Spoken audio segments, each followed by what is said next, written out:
This is a new World Bank report that looks at air quality management over South Asia, called Striving for Clean Air, Air Pollution and Public Health in South Asia. Whenever you talk about future projections, this goes out to 2030 and 2040 in terms of the options and technologies and various levers to manage air quality over South Asia out to 2030 and 2040 and potential co-benefits on health. So when you do this, you need scenarios and you need to state briefly what the assumptions are. So without going into the details, I'll just show what the four scenarios used here are. So four modeled scenario for air quality management in South Asia. Scenario one is called ad hoc selection of measures.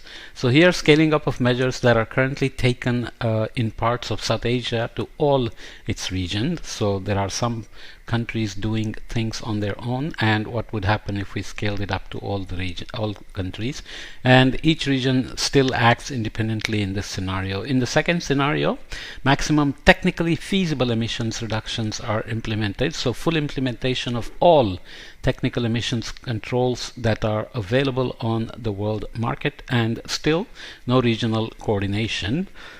Scenario 3, compliance with WHO's interim target 1 everywhere in South Asia. So in all regions, mean population exposure is reduced to 35 microgram per meter cubed in terms of particulate matter. Regions cooperate in this scenario to the extent they are contributing to pollution hotspots. Scenario 4, toward the next lower WHO interim target, reduce the present difference of PM 2.5 exposure by 90% to the next lower WHO interim target in each region. Full coordination across the regions to maximize cost effectiveness. So why do they need to coordinate? Well, the regions are intimately related to each other because of the changing circulation. So they are all connected in terms of advection of pollution and sources and sinks coming from every direction, especially at seasonal timescales. 9 out of the main findings, executive summary, I'll read through the main points. 9 out of the world's 10 cities with the worst air pollution are in South Asia. We know already this is the case, with Delhi being always in the news for the horrendous air quality problems it has every year. Ambient air pollution is a public health crisis for South Asia, not only imposing high economic costs but also causing an estimated 2 million premature deaths each year. Some of the main causes of air pollution in South Asia are unique to the region in terms of sectors that contribute, population densities, circulations that tend to trap it or advect it around from region to region, across borders and within the country, across states and so on. Controlling ambient air pollution is difficult without a better understanding of the activities that emit particulate matter and how emissions travel across locations. This report identifies 6 major airsheds in South Asia where spatial interdependence in air quality is high. So they span Pakistan, India, Nepal, Bangladesh and Sri Lanka. This report uses a detailed geospatial model to quantify particulate matter emissions and how they disperse in the atmosphere. The report shows that current policy measures will only be partially successful in reducing PM 2.5 concentrations across South Asia, even if fully implemented. Even if all technically feasible measures were fully implemented, parts of South Asia would still not be able to meet the WHO interim target on their own by 2030 because of the spatial interdependence of air quality. So even if one place cleans it, another place doesn't, then that pollution gets advected in. Accounting for the interdependence in air quality within airsheds in South Asia is necessary when weighing alternative pathways for pollution control. Pollution control scenarios that do not leverage spatial interdependence in air quality are relatively expensive. So there is a big advantage in coordinating to make it cost effective and reap the co-benefits for all. Focusing on hotspots would reduce mean exposure to 26 micrograms per meter cube. So we'll see what the WHO targets are in a minute. By cutting exposure towards the next lower WHO interim target in each region with full coordination across regions, the main exposure in South Asia would decline to 30 micrograms per meter cube in a cost-effective manner. So how to balance the levels of pollution you want to achieve and the costs involved.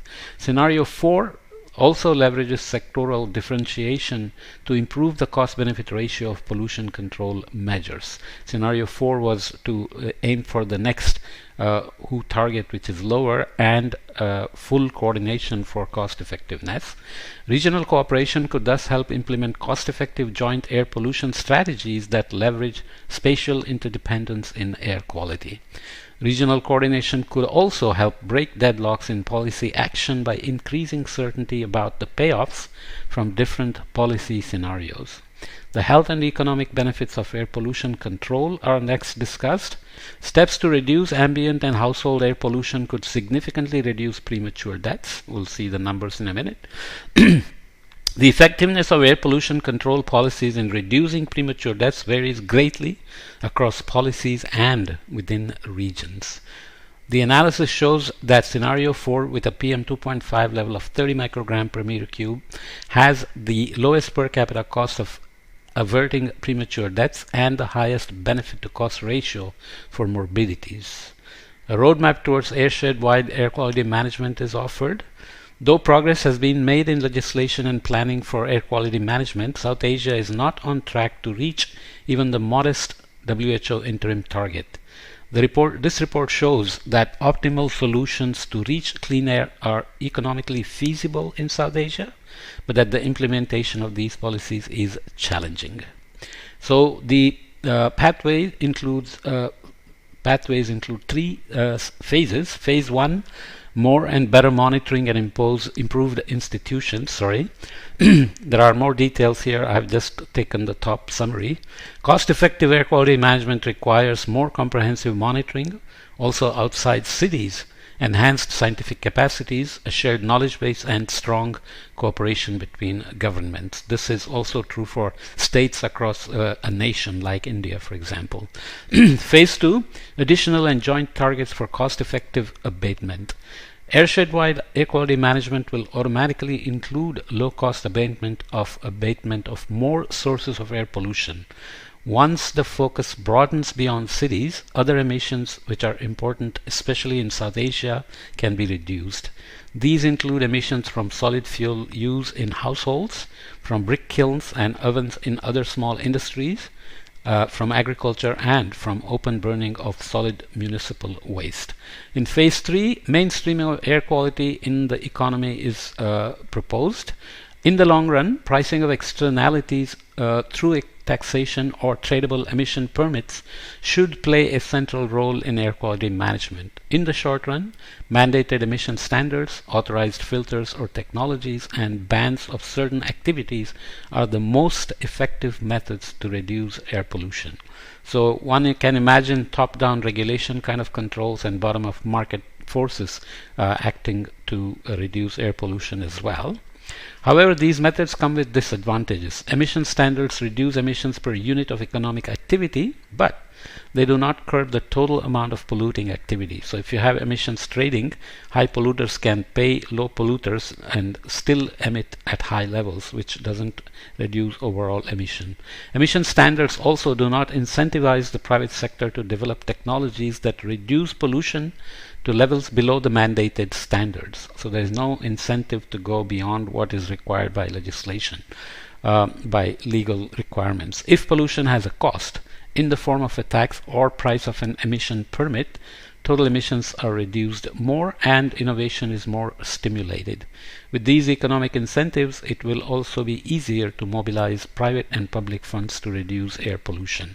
So these things have played out in carbon trading and carbon emissions. So there are many lessons from there that can be borrowed here, which are actually already implicitly included in the phase 3 mainstreaming air quality in the economy. Now to look at a few data and few future scenarios. This is to start with South Asia's ambient concentrations of fine particulate matter in 2018, and in 2030 with the already implemented emissions controls and with full implementation of measures that were decided between 2015 and 2018. So in the 2018 annual mean, which doesn't always make sense because of seasonal changes that completely reverse winds and move pollutions in different directions. You can still see Pakistan has fairly high PM 2.5 in micrograms per meter cube, ranging in 60, 70, 80. The Himalayan foothills trap a lot of the pollution, reaching as high as 130 microgram per meter cube. And these numbers here look smaller, but they are still above the WHO standards, and seasonally they can be much higher. When you average over the seasons to make annual means, you may be getting misleadingly small numbers. So ambient concentrations of fine particulate matter in 2030 with the already implemented measures is actually higher in most places and more extensive over here in the central India and Pakistan as well. So that's not good news at all. But with fine particulate matter in 2030 with measures decided in 2015 to 2018 significantly reduce these numbers all across. You can see they are still higher than the WHO standards, as we will see in a minute, but this implies that the measures that were proposed already themselves can actually accomplish some of the reductions without adding new legislation. So just implementing or mandating and enforcing existing regulations will be very helpful as well. Looking at a roadmap towards airshed-wide AQM with a bit more details, we already looked at these. Phase 1, better monitoring and building institutions, which include widespread installment of sensors and sharing of data, creation of credible scientific institutes that analyze airsheds, preparation of a whole of government approach. Some of these things are already happening, especially in India, but there is no nationally coordinated interinstitutional effort. Tend to be project-driven, PI-driven efforts and state or city-driven efforts without coordinations, especially considering the interlinks between the sources and sinks because of the circulation. In phase 2, additional and joint targets for cost-effective abatements are required, with actions including installment of cleaner cook stoves, reduction of emissions from brick kilns and other small industrial firms, and reductions of emissions from agriculture. There are many more details. I'm skipping those and just presenting summaries.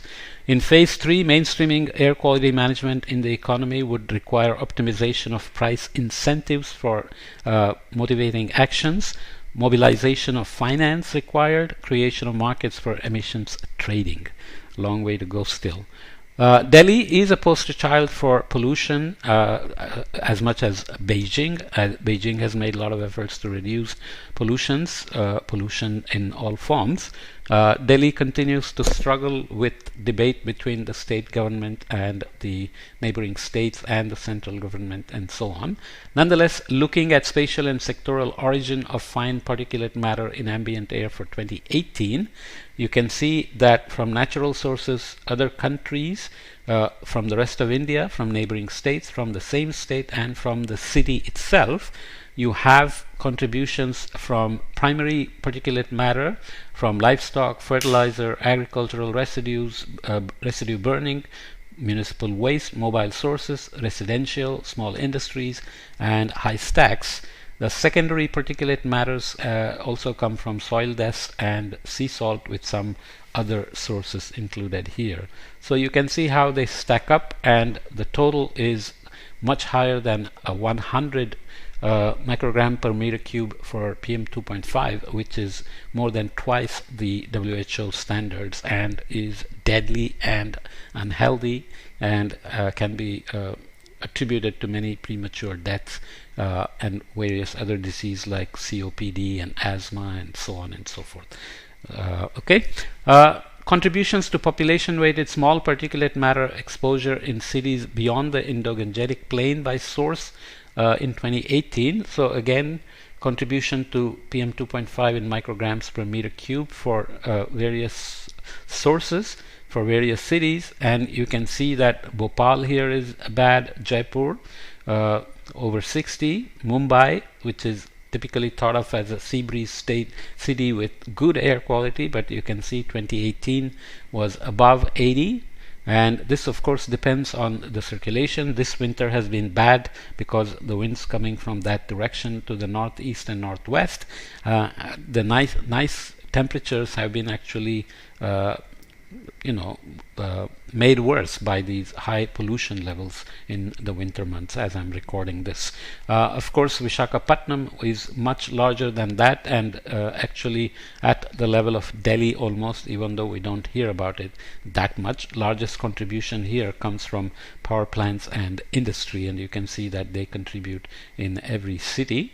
But there are other contributions like municipal waste, residential, and so on. Okay. Improvements in exposure to fine particulate matter from the measures taken in the ad hoc selection of measures scenario, which was scenario 1 by 2030. Looking at mean exposure again in PM 2.5 in the Indo-Gangetic Plain, other parts of India and other countries. So again, looking at potential improvements from all local measures, potential improvements from all measures in all other regions, improvements from local measures taken in the ad hoc selection of measures scenario, and possible further improvement from measures taken in other regions. So you can compare it to 2018, and you can see that many of them drop below 2018, but some of them don't. Like here in Gujarat, it's somewhat lower, but still not that much lower than 2018 in terms of the maximum expected by 2030.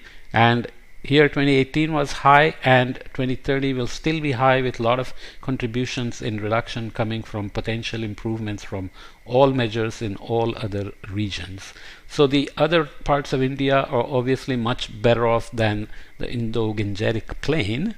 And in the other countries, Dhaka, Bangladesh is pretty bad, and rest of Bangladesh is somewhat better, but still higher than the WHO standards. Nepal is doing much better and below the WHO interim target of 36 or 37 micrograms per meter cube. Here, Karachi, Pakistan is above and bad, and will not get much better than 2018 by 2030. And then northwestern Pakistan, Punjab, Pakistan, Sindh, Pakistan, and so on. Sri Lanka is much better because it's a maritime island with circulation doing better in removing the pollution, and its dependence on advected pollution is also lower compared to the states within India and between India, Bangladesh, and Pakistan and Nepal. Okay. Impacts of emissions control measures on mean exposure to fine particulate matter in South Asia in 2030. I won't read all these, but you can see that exposure reduction ranges from 0 to -14 here for the Indo-Gangetic Plain. Other regions of India from 0 to -8 microgram per meter cube. Exposure reduction for Bangladesh and Nepal, here only -1.5 microgram per meter cube improvement, and here -2 microgram per meter cube improvements. And you can see that the improvements largely can come from further cost-effective measures, and there are the 2018 legislations in blue. For example, power sector can still contribute a lot in terms of exposure reduction for other regions of India, whereas here trucks and buses and power sector can contribute quite a bit for the Indo-Gangetic Plain in terms of exposure reductions by 2030. For Bangladesh, further cost-effective measures will be needed in clean cooking and lighting, for example, same as here in the Indo-Gangetic Plain.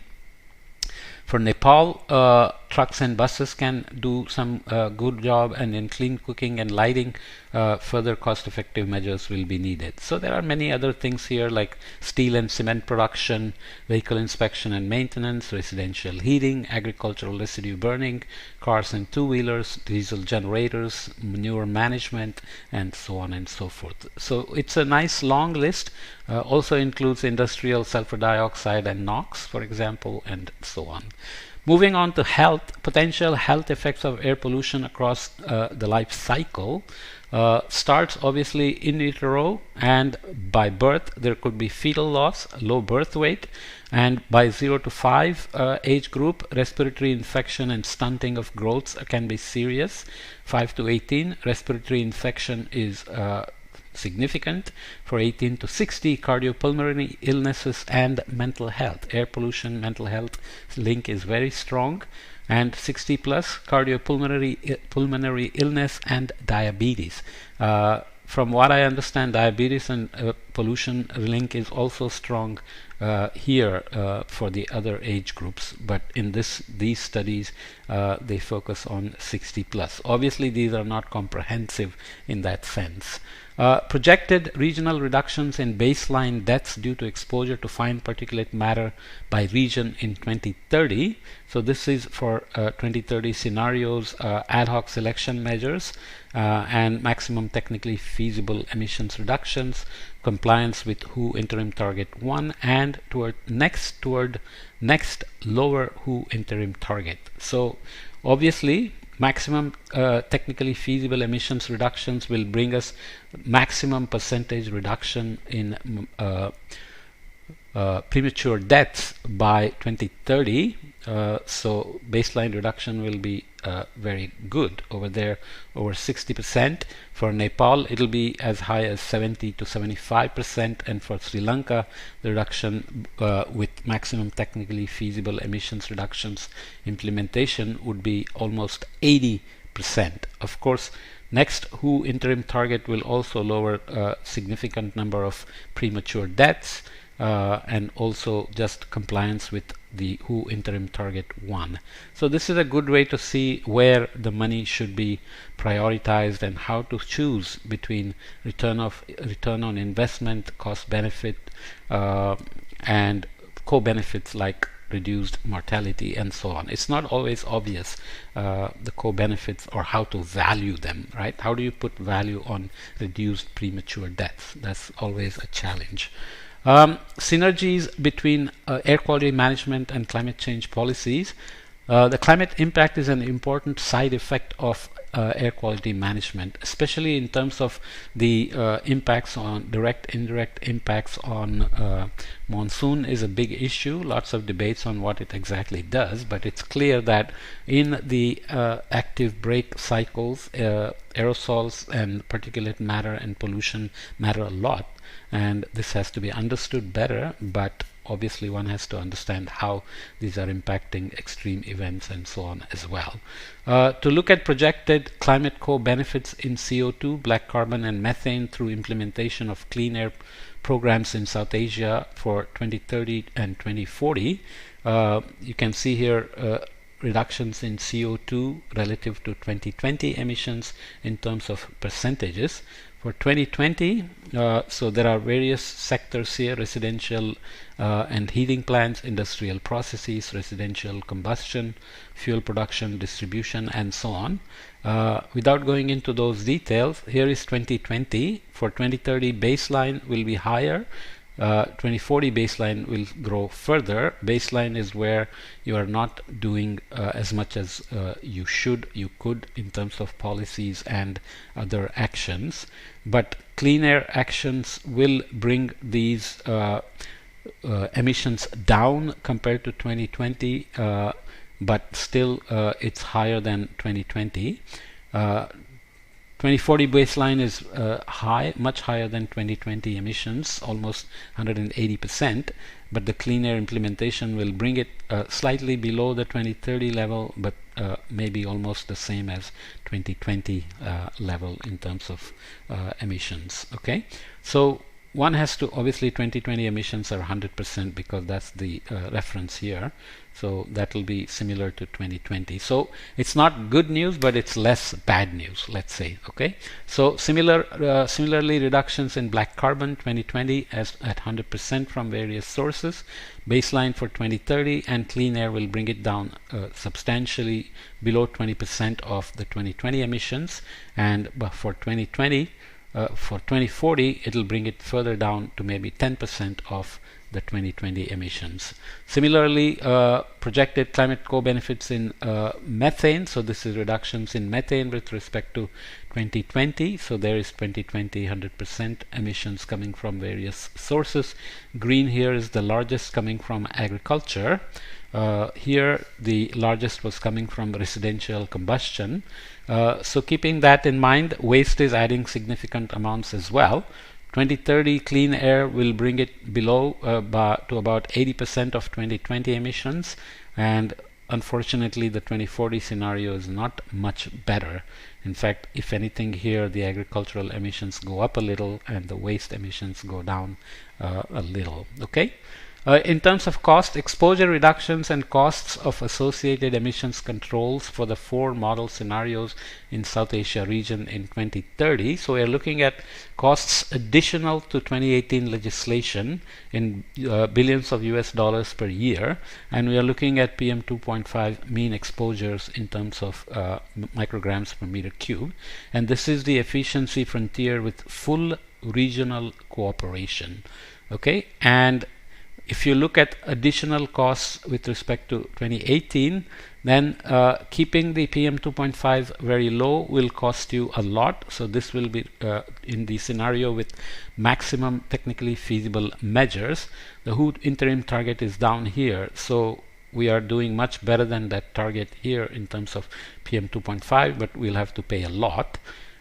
Moving toward the next lower WHO interim target here will bring PM 2.5 up here, and the scenario with ad hoc selection measures will cost less compared to additional cost of 2018, but PM 2.5 will be at 36 microgram per meter cube. With 2018 legislation and not doing much will keep us at 48 microgram per meter cube, but the additional cost will be 0 obviously.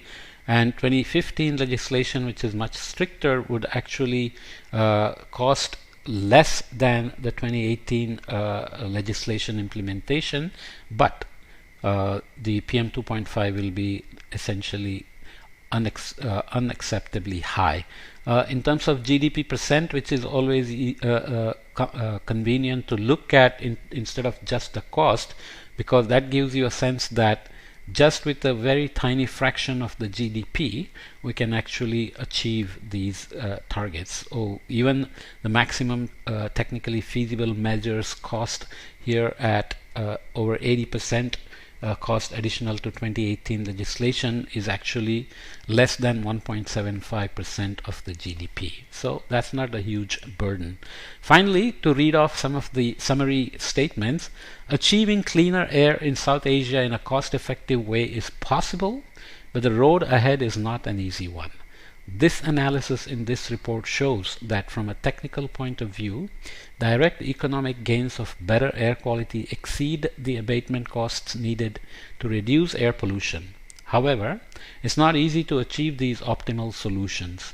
It requires the building of better monitoring systems, more scientific capacity, and better coordination between governments. Even the coordination between states is hard enough. In this geopolitically sensitive region, international coordination is going to take a lot of effort and a lot of solid leadership and cooperation. It requires behavioral change, which is always difficult, among farmers, small farms, and households. It requires experiments with greening of tax systems and with tradable emission permits. International experience has to be fine-tuned to the specific conditions in South Asia, so copy-paste will not necessarily work, but good ideas can be transformed to fit to the regional needs. It requires cross-border coordination in South Asia, which is not easy. In particular, the latter is far from straightforward, but the time is now to put conditions in place for such cross-border cooperation, and the time is now to travel the road to cleaner air. The rewards of advancing on the road are high, as the economic and social costs of lack of progress are hard to overestimate. So will it turn out that people will actually see this as a no-brainer and start cooperating. There are many agreements made on water sharing which work fairly well and have worked for decades. Will it also work for sharing the air shed and monitoring and modeling and managing air quality and forecasting, producing early warning systems and so on? Let's hope so, because everybody pays a price if we don't cooperate and get this done, right? Okay, let me leave it here.